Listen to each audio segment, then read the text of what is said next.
Hello guys, അപ്പോൾ നമുക്ക് ഇന്ന് ആലപ്പുഴയിൽ നിന്ന് വന്നൊരു ഫോണാണ് നമ്മുടെ ഓപ്പോ Reno 6 Pro. സംഭവം വരുന്നൊരു ഡിസ്പ്ലേ മാറ്റാൻ. അപ്പോൾ നമുക്ക് ഫുള്ളൊന്ന് അഴിച്ച് സെറ്റാക്കിയിട്ട് ഡിസ്പ്ലേ ഒക്കെ നമ്മൾ ഓർഡർ ചെയ്ത് വരുത്തിയിട്ടുണ്ട്. അപ്പോൾ അതൊക്കെ നമുക്ക് അടിപൊളിയായി മാറ്റി കൊടുക്കാം.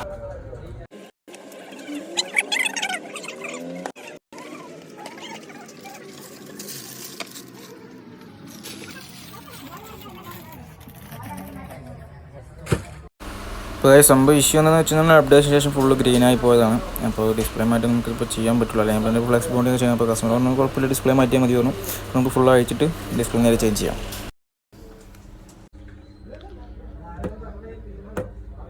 അപ്പോൾ നമ്മുടെ ഡിസ്പ്ലേ കൊറിയർ വന്നു. അപ്പോൾ അത് കളക്ട് ചെയ്തിട്ടുണ്ട്. ഇനി നമുക്ക് നേരെ പോയി ഫിക്സ് ചെയ്യാം. സാധനം നമുക്ക് ഫുള്ള് പക്കയായി ചെക്കൊക്കെ ചെയ്ത് സാധനം ഫുള്ള് ഓക്കെ ആകുമ്പോൾ നമുക്ക് നേരെ ഫിക്സ് ചെയ്യാം. ഫിംഗർ കാര്യങ്ങളെല്ലാം എടുക്കുന്നുണ്ട്. അപ്പോൾ നേരെ ഫിക്സ് ചെയ്തിട്ട് കാണാം.